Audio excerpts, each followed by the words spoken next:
scene was Lenin. There's an old Scottish saying that celebrates this kind of individual, where McCrimmon sits is the head of the table. For exercising power, this instinct to command is a far, far more important thing than brilliance of mind or eloquence of speech or charm of manner.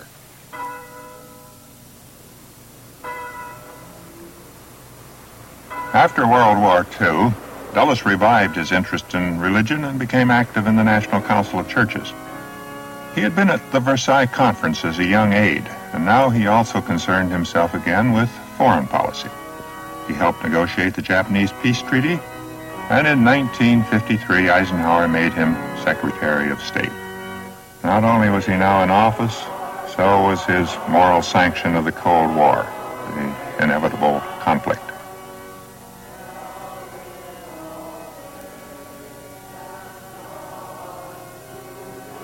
John Foster Dulles was not a popular figure with liberals of my generation. Some of us agreed with Reinhold Niebuhr, the noted theologian, who once said, "Mr. Dulles's moral universe makes everything quite clear, too clear. Self-righteousness is the inevitable fruit of simple moral judgments." Holding and remembering, as I do, these attitudes, I think it well to let Mr. Dulles speak for himself. This he did at this, his father's church, on October 11th, 1953.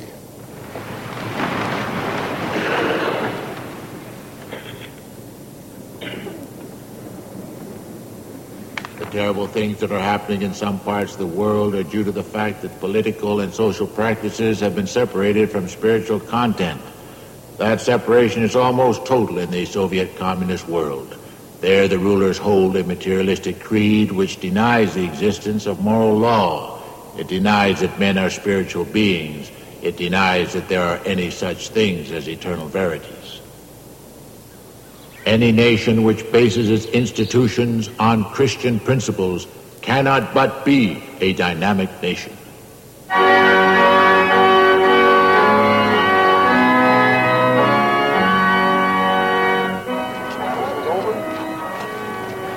The Cold War was more than a moral and religious crusade.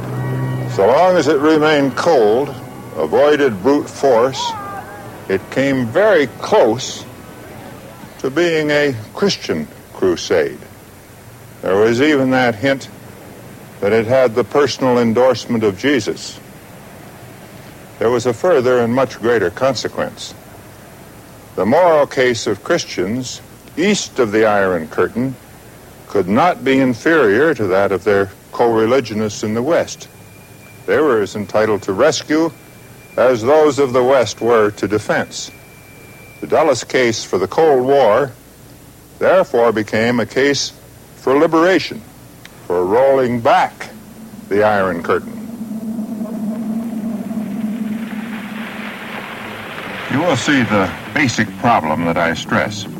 If immorality was the faith of Soviet policy, morality had to be the test of ours. We would have to live up to our own precepts. But this we couldn't do, and perhaps no country could. The Dulles policy, therefore, had within it the seeds of its own contradiction and defeat. But this was in the future. For the moment, after Czechoslovakia, after China, after Korea, though Eisenhower had brought that war to an end, there was no opposition. The world was set for a further perilous passage, not yet completed.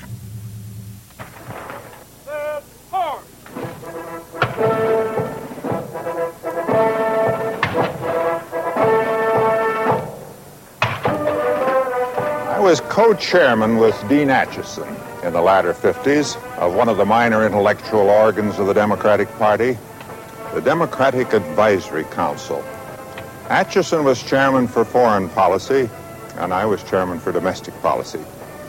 At our meetings, Acheson attacked Dulles lucidly, brilliantly, and with a kind of resourceful invective for being too soft on the Soviets. And the drafting of our foreign policy resolutions consisted, I sometimes thought almost exclusively, of toning down, often only a very little, Atchison's virtual declarations of war. That was the nature of the political opposition in those days.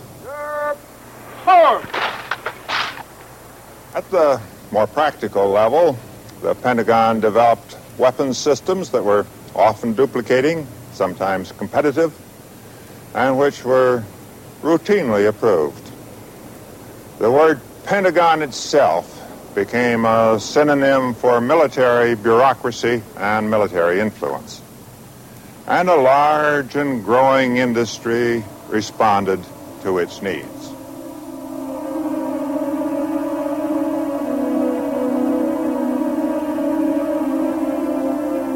We see now the beginning of the movement from the faith to the competitive trap.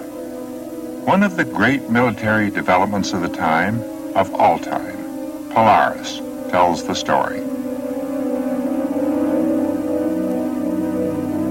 In the 1950s, the Navy faced the fate of the man bomber. Surface ships, including aircraft carriers, were vulnerable to homing missiles. They might still be justified, but they were no longer a decisive weapon, and the solution was Polaris.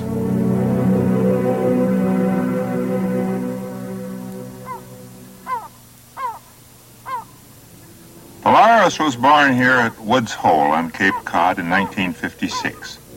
People could assemble here for a summer in seeming innocence.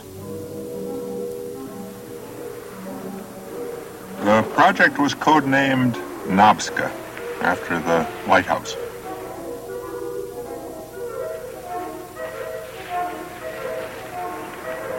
Eminent scientists assembled. Edward Teller, Columbus Iselin of the Woods Hole Oceanographic Institute. He brought a profound knowledge of the ocean depths. Robert Oppenheimer was not asked. His commitment to weapons development was in doubt. He'd questioned the wisdom of developing the H-bomb, so his security clearance had been lifted.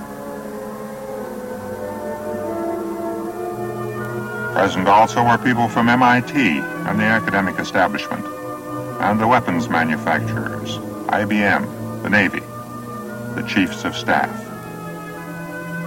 A symbiosis of the armed services, industry, the scientists, and the engineers. The problem to be solved here and around the Whitney House, how to devise a means of firing nuclear missiles from a submarine underwater.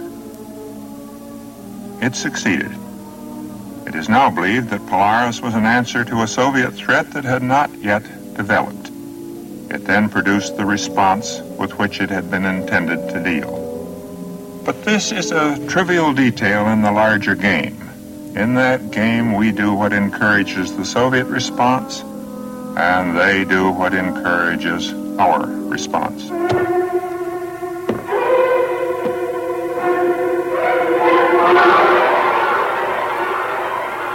There had been a failure of intelligence on Soviet achievement, but initiation on either side does not wait on accurate intelligence on what the other side is doing.